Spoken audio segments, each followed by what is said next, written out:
길이라는 단어를 이렇게 딱 떠올리시면 어떤 생각이 좀 드십니까, 여러분들은? 저는 길이라는 단어를 이렇게 좀 들었을 때 굉장히 좀 희망이라는 많은 이렇게 의미가 저에게 다가오거든요. 그래서 저희 교회 이름도 바람길 교회입니다. 그러니까 저는 길이라는 단어가 떠오르면 숲이 떠올라요. 그리고 숲 속에 상쾌한 바람들이 지나가고 그 길 속에서 내가 힐링을 해가는 이러한 단어가 연상되어지거든요. 근데 이러한 희망적인 단어도 있지만 길이라는 단어에는 두려움이라는 단어도 있습니다. 왜냐하면 길은 안정이 보장된 곳이 아니거든요.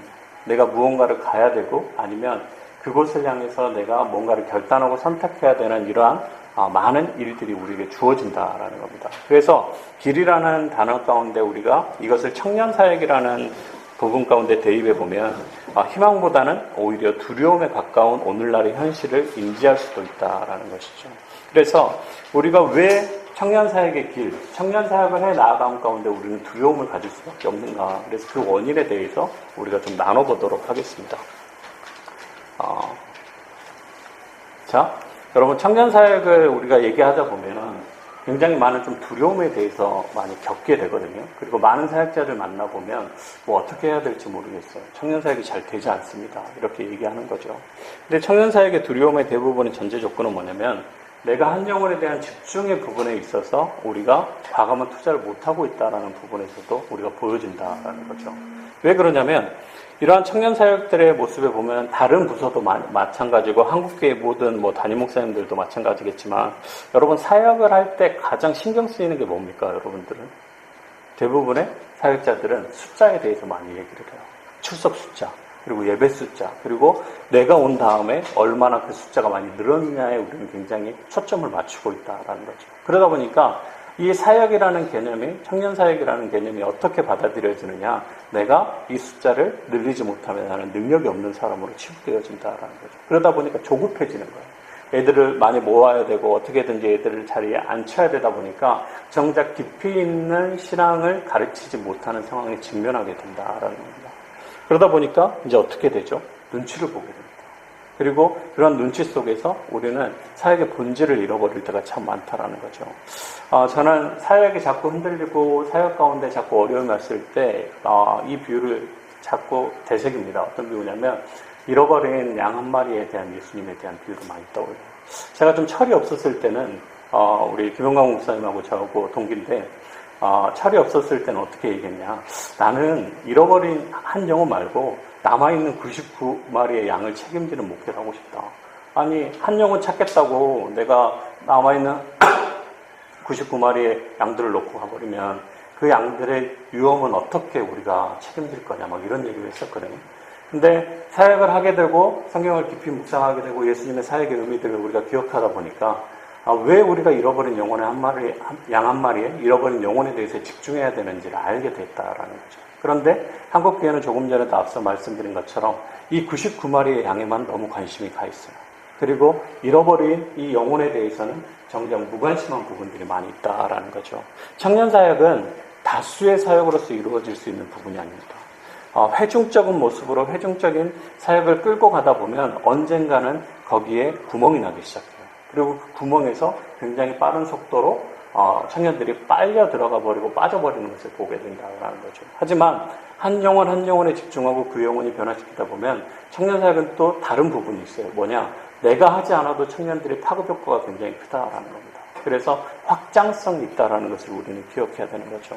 그래서 제가 여러분들에게 좀 부탁의 말씀을 드리고 싶은 건 여러분들 너무 숫자의 강박관념에 여러분들이 강박관념에서 벗어나시길 좀 바랍니다. 그래서 그 숫자적인 부분에 우리가 얽매이기보다는 우리가 지금 있는 청년들을 바로 세워주고 그 청년들로 하여금 신앙의 독립성을 키워준다면 자연적인 숫자적인 부분은 따라오는 거라고 저는 생각합니다. 그래서 외부적인 요인들로 인해서 담임 목사나 아니면 교회나 당회에서 우리에게 압박이 오고 그런 부분들에 있어서 우리는 좀 단호하게 우리의 주장을 펼 이유가 있다라는 것이죠. 그래서 저는 좀 안 했으면 좋겠는 게 있는데 뭐냐면 예배 보고서를 안 썼으면 좋겠어요. 그래서 저는 가는 교회마다 좀 예배 보고서를 좀 원했는데 저는 거기에 대해서 좀 이렇게 좀 브레이크를 많이 걸었었어요. 그러다 보면 형식에 치우치게 됩니다. 그 형식보다는 우리가 집중해야 될 부분들에 대해서 좀 더 우리가 시간적인 투자 그리고 우리의 사역적인 투자가 필요하지 않겠나라는 생각을 해봅니다. 자, 그러면 이제 본격적으로 청년들에 대해서 어려움, 왜 청년 사역에 대한 어려움이 있는지에 대해서 한번 알아볼 텐데, 여러분 인구 절벽이라는 얘기를 많이 들어보셨죠? 앞으로 우리나라는 인구 절벽이 다가올 겁니다. 그래서 많은 부분 인구의 감소에 인해서 우리나라의 모든 환경적인 부분들이 변화하는데, 이러한 요소에서도 종교적인 부분들도 굉장히 크게 닥칠 위기에 우리가 있다라는 거죠. 그런데 이 전체적인 인구 절벽만 우리가 생각할 거 아니고 종교적인 인구가 감소하는 것을 우리가 먼저 생각할 것이 아니라 우리가 깊게 관찰해야 되고 깊게 고민해야 될 부분이 뭐냐면, 이 인구 절벽 가운데, 신앙의 인구 절벽 가운데 청년 세대의 인구 절벽이 굉장히 두드러진다라는 것이죠. 청년의 기독교 인구 중에 청년 비율이 저는 대략적으로 한 3% 정도라고 생각을 합니다. 그래서 제가 나름대로 사역을 하고 사역 가운데 만나 가운데 조사를 해보면 전체 인구, 기독교 인구를 100으로 잡는다면 거기에 3% 정도만이 청년 세대들이에요. 그러면 이게 3%가 온전히 다 청년 세대는 저는 또 그렇게 생각하지 않습니다. 그냥 형식적으로 예배를 다니는 아이들을 걸러내면 실제적으로 신앙을 가지고 신앙생활을 하는 아이들의 퍼센트는 1% 정도밖에 되지 않는다라는 거예요. 그런데 올해 대한예수교 장로회 청년전국연합회라는 단체에서 2016년 청년 보고서라는 것을 제출했어요. 그리고 발표를 했어요. 그런데 거기에 보면 전체 기독교 인구를 100으로 잡았을 때 청년 비율이 2.19%라는 통계조사를 내놓은 것을 볼 수 있어요. 그러다 보면 제가 생각했던 그 비율과 대부분이 맞아떨어진다는 거죠. 어떤 분들은 그렇게까지 낮지 않다. 보통 청년 예배에 참석하지 않고 이제 작년 예배에 참석하고 이런 숫자까지 하면 한 7% 정도는 되지 않겠냐. 그런데 그건 아니란 생각이에요.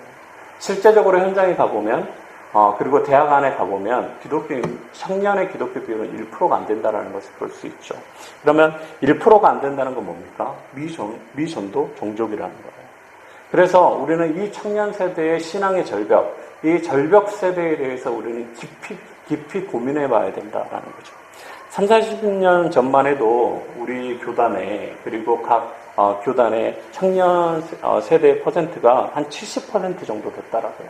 그러니까 39세 이하가 교회의 구성원을 이루는 게 약 70%. 그런데 30년이 지났어요. 그런데 그 비율을 따졌을 때 이제 어떻게 됩니까? 70분의 1이 감소해버린 거예요. 이건 엄청난 충격을 가지고 우리의 사역을 뒤돌아봐야 된다라는 결론을 우리가 가질 수밖에 없다라는 겁니다. 이러한 현상 속에서 한국교회는 분명히 불안의 키워드를 가지고 있습니다. 그리고 우리가 처음에 얘기했던 것처럼 길이라는 의미에서 우리가 생각해 볼 때 굉장히 우리는 불안 가운데 사역을 하고 있고, 여러분들은 그 불안에 최일선에서 사역을 하시는 분들이라는 것을 잊지 마셔야 돼요. 믿음의 세대들의 절벽은 청년 세대에서만 끝나는 것이 아니라 앞으로 어떻게 보여지냐면 이 세대들로 인해서 한국교회가 무너질 수 있는 자절이 온다라는 것을 잊지 말아야 된다라는 겁니다.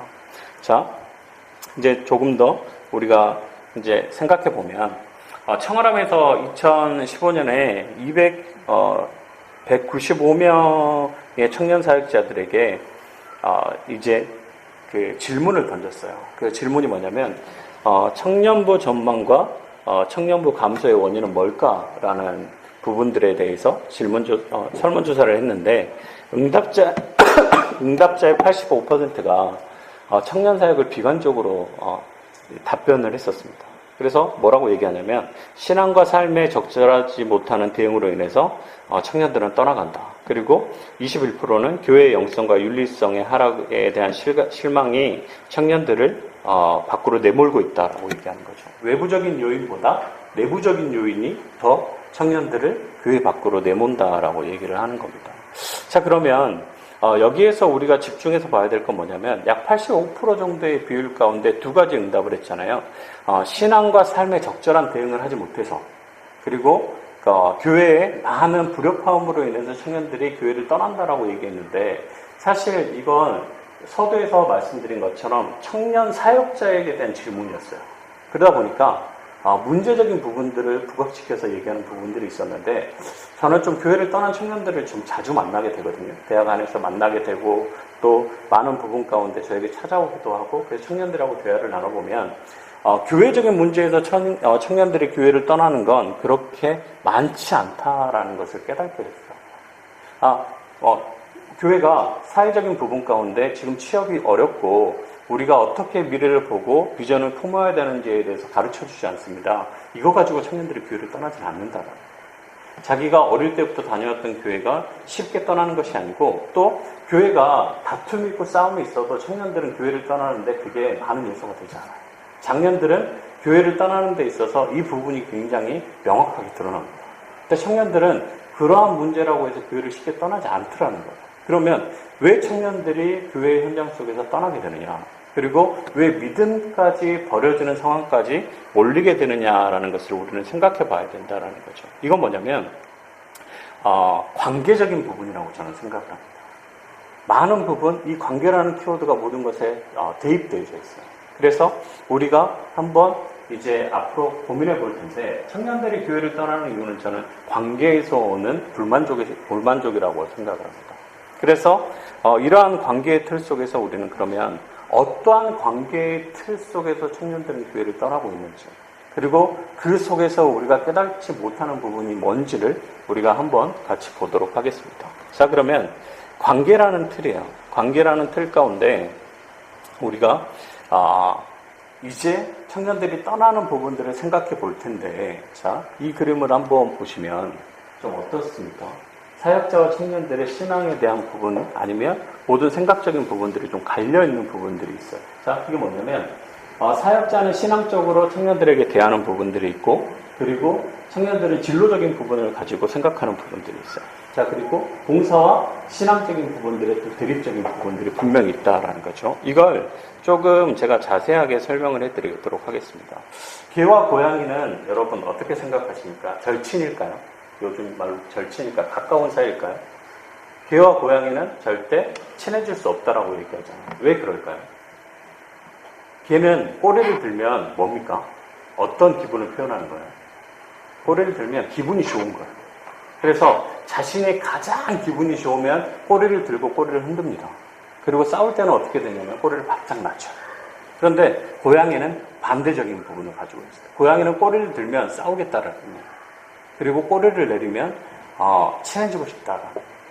이건 뭐냐? 시선이 좀 다르다라는 거예요. 그래서 첫 번째 관계의 틀을 깨는 요소는 뭐냐면 사역자와 청년과의 시선이 좀 다르다는 것을 우리는 깨달아야 된다라는 겁니다. 방금 전에 제가 말씀드린 것처럼 개와 고양이는 절대 친해질 수 없어요. 그런데 왜 그러느냐? 서로가 바라보는 시선이 다르다라는 겁니다. 청년들이 대부분 교회에서 나왔을 때 많은 부분에 얘기하는 부분이 뭐냐면 목사님, 저희 교회 교육자분들은 제 마음을 이해하지 못해요 라고 얘기해요. 여기 표를 보시면 대부분의 사역자들은 신앙을 상담을 할 때 어떻게 얘기를 하냐면 신앙의 관점에서 얘기를 해요. 그런데 청년들은 어떤 관점에서 얘기를 하느냐? 내가 살아갈 이유에 대해서 많이 묻는단 말이에요.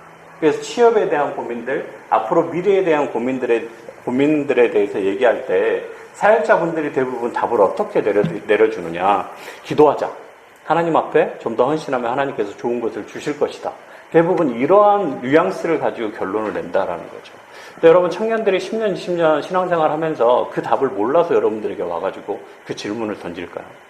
자기가 가지고 있는 고민들, 그 20대 아니면 30대 초반의 그 고민들을 왜 목회자에게 털어놓은지를 우리는 좀 민감하게 받아들여야 된다라는 겁니다. 그런데 우리는 너무 신앙적인 요소만 가지고 그 부분에 대해서 청년들에게 답을 던져주려는 하는 성향이 많다라는 거죠. 근데 왜 그러느냐? 무지에서 오는 겁니다. 청년들의 지금 상황들에 대해서 우리는 경험해 보지 못했고 많은 부분들이 뭐 직장 생활을 하시면서 사역을 시작하신 분들도 있겠지만 대부분의 사역자들이 사회 경험이 없어요. 그러다 보니까 실제적인 경험 가운데 이것을 함께 나눌 수 있고 그를 포용할 수 있고 이해해 줄 수 있는 모습이 있는 것이 아니라 단순하게 성경에서 얘기하는 신앙적인 부분만을 가지고 얘기하는 부분들이 굉장히 많다는 거죠. 근데 맞는 답이죠. 기도하자. 맞는 답이죠. 하나님께 맡겨드리고 하나님께서 인도하시는 그 길을 우리가 따라가고 보자라는 것은 맞는 답이라는 거예요. 그런데 청년들은 이러한 부분에 이성적인 명확한 답을 원하는 것이 아니라 감성적인 부분들을 많이 원한다라는 것이죠. 그래서 우리는 좀 시선을 볼 필요가 있어요. 맹목적인 신앙적인 부분만을 가지고 우리가 답변하기보다는 그들의 고민들, 그들의 시선에서 취업적인 부분들이 왜 필요한지, 그리고 그들이 지금 미래의 고민 가운데 헬조선이라고 얘기를 하잖아요. 이렇게 이 땅이 죽어간다라고 얘기하고 이 땅에서는 희망이 없다라고 얘기하는 청년들의 그 마음을 우리는 좀 잘 풀어내줄 수 있어야 된다라는 겁니다. 자칫 기도하고 또 열심히 봉사하고 네가 더 하나님 앞에 헌신하면 좋은 결과를 주실 거야 라는 것은 어떻게 받아들일 수 있냐면, 내가 하나님 앞에 맹목적으로 나아가면 나는 무조건 복을 받을 거야 라고 얘기해요. 근데 이걸 거꾸로 한번 얘기해 보십시오. 만약에 전사님이나 목사님들 얘기를 듣고 그들이 정말 헌신했어요. 공부하기로 했는데 취업 준비를 위해서 부서의 봉사를 좀 내려놓으려고 했어요. 그래서 예를 들면, 그런데 전사님이 설득을 하는 거죠. 네가 1년 동안 더 열심히 봉사를 하고 하나님 앞에 더 신경 써서 기도하면 분명히 하나님께서 1년 뒤에 좋은 길을 열어주실 것이다. 근데 그렇게 믿고 기도하면서 유치부나 아니면 유년지회학교나 중고등부의 교사를 내려놓지 않고 섬겼는데 1년 뒤에 결과가 안 좋게 나와버리면 어떻게 해요? 그러면 그 인식 속에 청년들은 뭐라고 받아들이느냐? 내가 하나님의 복을 받지 못했나? 이렇게 생각할 수도 있다는 거죠. 자칫 번영신학의 딜레마에 우리가 청년들을 스스로 밀어넣는 결과도 있을 수 있다는 겁니다. 그래서 우리는 좀 더 자세히 볼 필요가 있죠. 단순하게 아까도 얘기한 것처럼 신앙적인 모습 가운데 신앙의 그냥 표본적인 정답을 얘기하는 것이 아니라 함께 공감해주고 함께 호응해주고 함께 그들이 고민하는 부분에 대해서 우리가 조금 더 자세하게 깊게 알아갈 수 있는 필요성이 있다라는 거죠. 두 번째는 아까 우리 목사님도 얘기하셨지만 청년들에 대한 과도한 교회에서 봉사의 요구가 오히려 청년들을 지치게 한다라는 겁니다. 우리는 청년들을 양육할 필요가 있는 양들이라고 많이 표현을 하죠. 그런데 정작 청년들은 성숙하지 못하는 신앙의 자리에 있으면서 봉사의 자리에 너무나 몰려있다라는 겁니다. 그리고 겉보기에 좀 신앙이 좋아 보이는 청년들은 보통 교회에서 몇 가지 봉사를 합니까? 3-4가지는 하잖아요. 사람이 없다, 일꾼이 없다. 그러면 일꾼이 없는 게 아니죠. 청년들은 다 놀고 있죠. 그런데 청년들은 젊다라는 이유만으로 가장 사역의 현장 가운데 앞서서 돌격대처럼 내몰려 있어요. 그래서 주일에 청년들의 대부분 모습을 보면 아침부터 와가지고 교사로 섬겨요. 그리고 이제 오전 예배 때 대예배라고 표현을 하죠. 이 예배 때 성가대를 섬기는 친구들도 있어요. 오후 예배 때를 뭐 하느냐? 또 찬양팀으로 섬겨요. 그리고 나서 이제 청년부 모임을 하면 리더로 섬깁니다. 청년부 예배까지 드려요. 그러면 하루 종일 성숙한 신앙을 가지고 있다는 장년들보다 이 청년들이 드리는 예배의 횟수가 너무 과도하다는 거예요. 예배를 많이 드리면 좋지 않냐? 절대 그렇지 않습니다. 신앙의 정체가 와버려요. 그리고 과부하가 와버립니다. 그러면서 청년들은 어떻게 되느냐? 결국 내가 이렇게 신앙생활을 할 바에 아무것도 얻지 못한다면 차라리 신앙을 놔버리겠다라는 생각들도 많이 한다는 거죠. 그래서 우리가 이 부분을 좀 많이 봐야 될 게, 분명히 사역자와 청년들은 한 곳을 바라보고 있는데 시선을 다른 부분들이 있어요. 그래서 이 시선을 좀 일치할 수 있도록 우리가 노력하는 부분들이 좀 필요하다는 겁니다. 그래서 다른 시선, 서로 상반된 시선들이 청년들이 교회를 떠나게 하는 요인이 될 수 있다는 거죠. 그리고 두 번째는 뭐냐면 공동체에서 하나 되지 못합니다. 이건 우리가 많이 경험하실 거고 또 많이 이런 문제에 대해서 직면하실 거예요. 예일대학 심리학 교수인 살로비가 이렇게 얘기했어요. 뭐냐면 미국 범죄의 20%는 질투에서 생겨난다라는 거죠.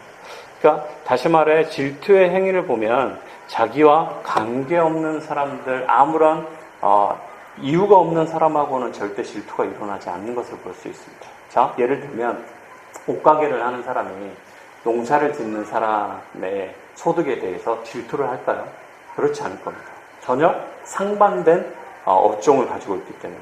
그런데 내 옆에 있는 옷가게가 장사가 잘 되고 매출이 오르면 질투가 나는 거예요.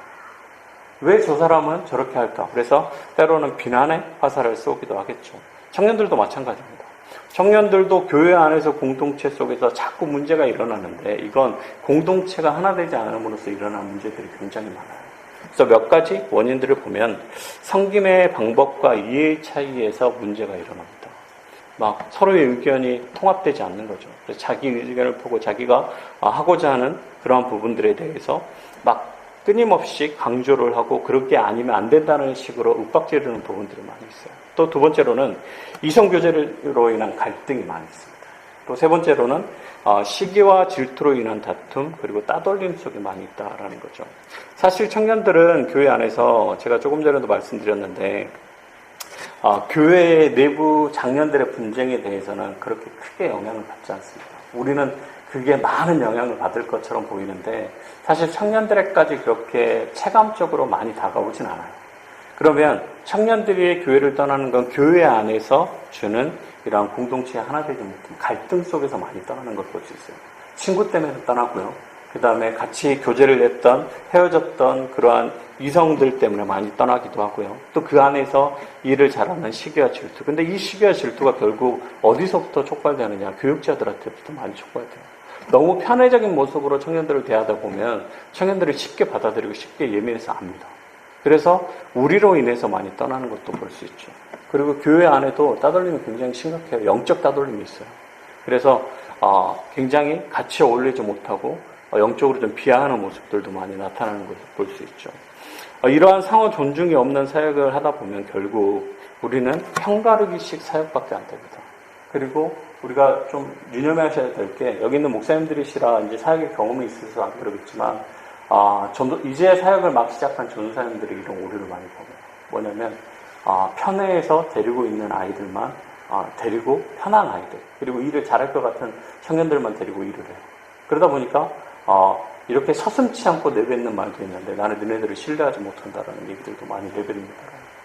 그래서 이런 말들과 이러한 언행에서 주는 상처들 때문에 교회를 떠나는 부분들이 굉장히 많이 있죠. 그러기에 청년 사역자는 좀 현장에서 공정한 네트워크가 될 수 있도록 우리는 좀 노력해야 됩니다. 일이 너무나 몰려있다면 분배해 줄 수 있어야 돼요. 좀 기다려 줄 수 있죠. 잘하는 친구가 있다 할지라도 그 일을 통해서 동참시켜서 함께 사역으로 끌어갈 수 있는 그 청년의 기다림이 우리에게는 좀 필요하다라는 겁니다. 그래서 하나 될 수 있는 그 과정을 만들어갈 수 있는 부분이 필요하죠. 자, 세 번째로는 말씀의 무지에서 오는 영적 불신에서 많이 나타납니다. 제가 들은 얘기 중에 가장 황당한 얘기였던 뭐냐면 청년들은 굉장히 영적으로 민감한 아이들이 많다라는 거예요. 그리고 말씀에 갈급한 애들이 굉장히 많다라는 거예요.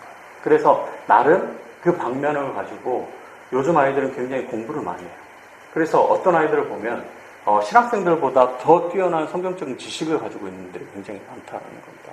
그런데 여기에서 청년들이 원하고 갈급하는 것은 뭐냐면 자신의 삶과 연결되어 있는 말씀의 선포를 좀 원한다라는 거예요. 그러면 이걸 조금 더 쉽게 풀어서 얘기하면 시대상을 바라볼 수 있는 말씀의 선포를 원하는 것을 볼 수 있죠. 그런데 대부분의 청년 사역자들의 설교의 패턴을 보면 하나님을 믿으면 잘 축복을 받는다. 이렇게 믿으면 이러한 결과가 얻어질 것이다 라는 약간 조금 전에도 얘기한 것처럼 번영신학적인 설교를 요즘 좀 많이 하는 것을 볼 수 있어요. 그리고 두 번째로는 자꾸 헌신을 강조해요. 하나님의 사람으로 서야 된다. 지금이라도 당장 아프리카로 선교를 가야 될 것처럼 그런 부분 가운데 헌신을 강요하는 설교들이 굉장히 많다라는 거죠. 그러다 보니까 청년들하고 이 사역자 간의 말씀을 바라보는 아까 서두에도 얘기한 것처럼 시선이라는 그 차이 그리고 자신들이 원하는 말씀의 갈급함 가운데 오히려 힘들어버리는 경우들이 굉장히 많이 있다는 거죠. 그래서 저는 이 부분에 대해서 좀 인지를 하고 예전에 어떤 사역들을 했었냐면 한 달에 한 번씩 좀 조사를 했었어요. 그래서 청년들이 어떠한 사역의 주제를 설교의 주제를 원하는지 조사를 했었어요. 그래서 청년들이 한 달의 테마를 잡으면 제가 거기에서 말씀으로 뿌려서 말씀을 좀 전했던 경우들도 있습니다. 이처럼 우리가 이러한 설교 가운데 우리가 무엇을 전해야 되는지 그리고 청년들이 무엇을 원하는지에 대한 니들을 우리가 파악하는 것도 굉장히 중요하다는 거죠. 그러면 청년들에게 끌려다니는 설교만 해야 되느냐? 그렇지는 않다라는 거죠. 하지만 우리가 이러한 방향성을 가지고 고민하면서 그들이 원하는 주제에 대해서 조금 더 함께 나눠볼 수 있는 필요성은 있다라는 겁니다. 자, 그래서 우리가 여기서 좀 더 생각해보면 뭐냐면 우리의 설교적인 수준에 대해서도 우리는 좀 생각해봐야 돼요. 그 뭐냐면 설교적인 수준 가운데 어떤 수준이 있냐면 많은 부분 가운데 설교를 배우고 그 다음에 설교를 하는 요소를 어디서 찾냐면 대부분의 우리의 허물이기도 하겠지만 이제 막 사역을 시작하시는 분들은 인터넷에서 많이 찾습니다. 그래서 설교를 좀 베끼기도 하고요. 그리고 그 설교에 대해 단순하게 지식 전달의 방법을 가지고 설교하는 패턴을 좀 보기도 해요. 그러다 보면 결국 그들의 청년들의 삶 가운데 설교가 들어가지 못하는 거죠. 저는 설교를 삶이라고 좀 표현하고 싶습니다. 예수님께서도 제자들과 함께 오셔 3년 동안 생활하면서 그 삶 속에서 말씀을 풀어내셨잖아요. 그들과 함께하는 삶의 공감이 없으면 단순하게 지식을 전달하는 전달체계의 설교만 있다면 절대 청년들은 여러분들께 가까이 오지 않습니다. 그러기에 우리는 설교는 꼭 삶이라는 것을 인지하셔야 돼요. 그래서 말씀적인 부분, 말씀의 무지에서 오는 그런 영적인 불신을 막기 위해서는 결국 내가 청년들의 삶 가운데 들어갈 수 있는 말씀의 부분들을 명확하게 가지고 있어야 된다는 것이다. 자, 그러면 좀 빠르게 진행해서요. 그럼 대안은 무엇이 있을까요? 청년들이 이렇게 이탈하는 부분, 많은 부분에 대해서 우리가 문제를 얘기를 했어요. 자, 이런 문제들에 있어 청년들은 교회를 이탈하고 있다. 자, 그러면 우리가 대안에 대해서 한번 고민할 필요가 있죠. 그래서 저는 여기에서 실제적인 방법들, 제가 활용하는 방법들을 여러분들에게 함께 나눌 수도 있지만 이건 나눔의 공간 시간을 좀 나누면 좋겠어요. 그래서 여기서는 약간 원론적인 부분이라고 생각될 수도 있지만 우리가 실제적으로 이러한 부분에 대해서 깊게 고민하고 그 안에서 대안을 찾아야 된다라는 4가지 조건을 저는 좀 찾아봤습니다. 그 4가지 조건은 뭐냐면 예수님의 사역 가운데 그 모델 속에서 저는 좀 찾아봤어요. 자, 첫 번째는 낮아짐입니다. 이 낮아짐은 결국 소통이라는 얘기죠. 예수님께서 삼위 하나님이셨지만 구원 사역을 위해서 직접 낮아지셨습니다. 우리는 이걸 신학적인 용어로 뭐라고 얘기하면 비하라고 얘기합니다. 가장 높은 곳에서 낮은 곳으로 내려오셨죠. 이건 뭐냐면 단순하게 예수님께서 사람의 옷을 입은 것으로만 끝나는 것이 아니라 사람의 삶 속에 들어가셨던 것을 볼 수 있죠. 예수님께서는 배고프셨어요. 지치셨어요. 목마르셨어요. 슬피 우셨어요. 인간의 모든 것들을 다 느끼셨다라는 겁니다. 예수님께서 굳이 그럴 필요가 있었을까요? 그럴 필요는 없었을 겁니다. 예수님께서는 하나님이셨기 때문에 그런 방법을 쓰지 않고도 충분히 구원 사역을 감당할 수 있으셨어요. 그런데 예수님께서는 왜 스스로를 낮추셨냐라는 겁니다. 여기에서 우리는 사역의 모습을 좀 볼 필요가 있습니다. 여러분들이 성경을 찾아보면 빌립보서 2장 5절부터 11절의 내용을 한번 나중에 찾아보십시오. 예수님께서 사역의 낮아짐의 이유를 우리에게 가르쳐주고 있었고 마태복음 11장 19절에도 이러한 부분을 우리에게 가르쳐줍니다. 예수님은 사역의 벽을 만드시지 않으셨어요. 삶 속으로 들어가셨고 가난한 자, 천한 자, 그리고 죄인들의 친구가 되셨고 이들과 함께 어울리셨던 것을 우리는 좀 기억해야 됩니다. 그래서 소통이 필요하다라는 거죠. 여러분들은 좀 소통을 어떻게 하고 계십니까? 청년들의 얘기를 좀 귀 기울이고 계십니까? 여러분들의 청년들은 여러분들을 평가할 때 우리 목사님은, 우리 전도사님은 나의 얘기를 들어주는 사람이다. 나의 얘기를 귀 기울이는 사람이다 라는 평가를 내고 있는지 우리는 볼 필요가 있다라는 거죠. 교육자들은 왠지 모르게 굉장히 독선적인 부분들이 많이 있습니다. 그리고 자신의 생각과 자신의 의견들을 끊임없이 관찰하려는 좀 모습들을 많이 드러낸다라는 거죠. 하지만 우리는 같은 곳을 바라보고 있다는 것을 좀 기억하셔야 돼요. A라는 방법으로 갈지라도 또 아니면 B라는 방법으로 갈지라도 한 곳을 바라보고 있기에 이것이 틀리지 않다라는 거죠. 차이가 있을 뿐이라는 겁니다. 그래서 우리는 끊임없이 청년들과 소통하기 위해서 스스로를 낮추셔야 됩니다. 그리고 허물없이 지낼 수 있는 방법들을 우리는 스스로 찾으셔야 된다는 거죠. 두 번째로는 세우심입니다. 예수님께서는 이 땅에 오셔서 제자들을 세우셨어요. 고린도전서 1장 27절에 보면 가장 보잘것없는 우리를 세우셔서 일꾼으로 쓰신다라고 얘기하셨죠. 예수님의 제자들의 직업을 한번 볼까요? 대부분 어떤 사람들입니까? 어부들이에요. 그리고 세리였습니다.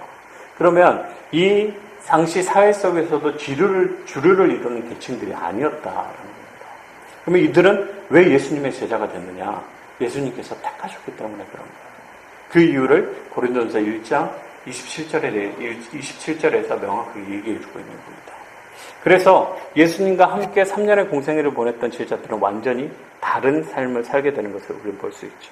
무식하고 천박하고 힘만 세고 말만 높았던 그 베드로가 3,000명을 회개시키는 놀라운 능력을 가졌던 것처럼 우리는 예수님께서 제자들을 이러한 모습으로 변화시켰던 것처럼 우리 또한 청년들을 제자화시킬 수 있어야 된다라는 겁니다. 그러면 이러한 사역의 영향력, 제자를 시킬 수 있는 가장 근본적인 방법은 뭐냐? 삶으로 함께하는 겁니다. 예수님께서 보여주셨던 것처럼. 또 말씀에 대한 명확한 확신이 있어야 돼요. 예수님께서 이 땅에 오셔서 말씀을 모두 다 완성하셨지만 결국 예수님께서 인용한 성경 구절들은 다 구약에서 왔어요. 그 사역의 기틀이 말씀에서 출발했던 것을 우리는 기억해야 된다라는 거죠. 그래서 조금 더 우리는 우리 스스로 말씀을 연구할 필요가 있습니다. 그리고 제자를 위해 성공적으로 이끌 수 있는 명확한 텍스트를 우리가 스스로 만들어낼 수 있어야 돼요. 그래서 담대하게 그들에게 올바른 복음을 가르칠 수 있는, 그 확장시킬 수 있는 신뢰성을 우리가 얻어야 된다라는 겁니다. 우리 스스로 확신의 말씀이 없으면 결국 확신의 말씀이 없이 전해지는 것은 사기꾼과 다를 바가 없다는 것을 기억해야 돼요.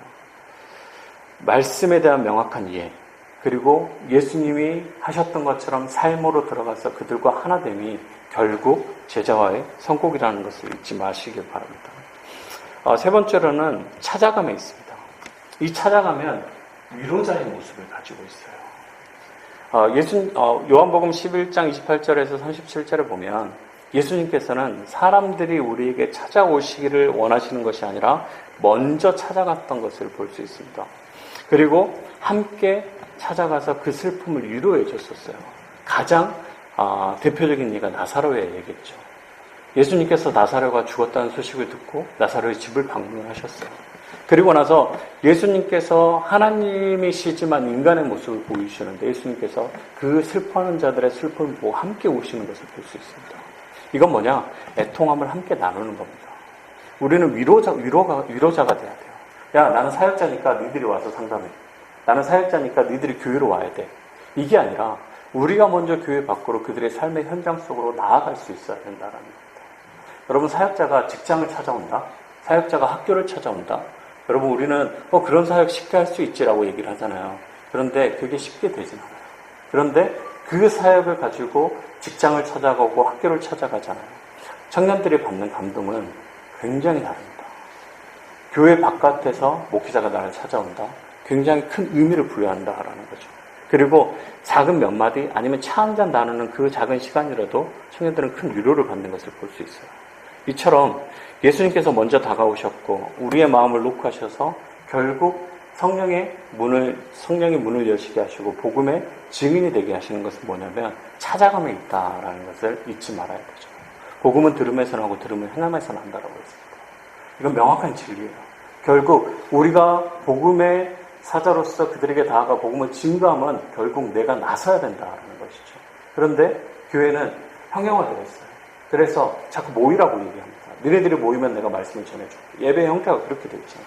그런데 사도 바울이 전했던 복음의 형태는 좀 반대적인 부분들이 있어요. 내가 가겠다. 너네들이 모이는 거 가겠다. 성령께서도 말씀하셔요. 두세 사람이 모이는 곳에 내가 함께 하시겠다라고 얘기하잖아요. 이건 뭐냐? 찾아감에 있다는 것을 기억하셔야 돼요. 그러면 예배는 없어지고 우리가 모든 소수의 사람들을 찾아가면서 그렇게 사역을 해야 되냐? 그것을 얘기하는 것이 아닙니다. 우리의 사역 가운데 그들과 위로함을 가지고 그들의 마음을 품고 나아갈 수 있는 그 마음이 우리에게 필요하다라는 거죠. 자, 네 번째로는 보내심에 있습니다. 사도행전 14장 27절, 28절에 보면 그 보냄의 이유에 대해서 명확하게 얘기하는 거죠. 그런데 이 보냄에는 정확한 근거가 있습니다. 여러분, 제자들의 모습을 봤을 때 예수님과 3년 동안 함께했던 제자들의 모습은 오합지졸이었어요. 예수님이 로마의 군정들에게 붙잡히고 예수님 십자가에 못 박혀 죽으시는 그 순간 제자들은 모두 예수님을 떠나버렸어요. 그런데 이 제자들이 변화된 사건이 있었는데 그거 뭐냐면 예수님의 십자가의 사건과 부활의 모습을 직접 경험한 후에 제자들은 180도 바뀌기 시작하는 거죠. 우리는 청년들을 보내야 됩니다. 복음의 증거자로 보내야 돼요. 그런데 단순하게 예배를 드리는 종교인으로 머물리게 해버린다면 이들은 절대 복음의 확장성을 가지지 못할 겁니다. 하지만 우리가 잊지 말아야 될 것은 이 청년들에게 십자가의 대속하심을 통한 부활의 확신을 우리는 명확하게 알려줘야 돼요. 죄사함과 부활의 확신. 막달라 마리아가 예수님에 대한 이 부분에 대해서 명확하게 그는 경험하고 체험했던 사람들이었어요. 자, 막달라 마리아는 여러분 왜 막달라 마리아인지 아십니까? 여러분들 사역자시니까 다 아실 거예요. 막달라는 지명입니다. 갈릴리 호수에서 약 5km 떨어진 서북쪽으로 올라가는 작은 마을이에요. 그 마을에 막달라라는 곳에 마리아가 살았는데 왜 성경은 그를 막달라 마리아라고 구분해서 부르는가? 많은 마리아보다 좀 다른 행적을 보였기 때문에. 왜 그러느냐? 그가 귀신 들린 자였어요. 그 귀신 들림을 예수님께서 평생의 아픔과 상처를 가지고 살았는데 예수님께서 그 귀신 들림을 해결해 주셨습니다. 그리고 나서 막달라 마리아는 예수님을 구주로 영접하게 되는 거죠. 그런데 제자들과 좀 다른 모습을 보여요. 어떻게 다른 모습을 보이느냐? 제자들은 모두 다 도망가는데도 막달라 마리아는 예수님의 십자가의 그 현장에 있었어요. 그리고 예수님께서 무덤에 묻히셨을 때 동굴 벽을 불러서 무덤을 막았을 때도 군사들이 그 무덤을 지키고 있을 때도 아무도 그 무덤에 찾아가지 않았어요. 그런데 마리아는 예수님을 향해서 나아갔다라는 거죠.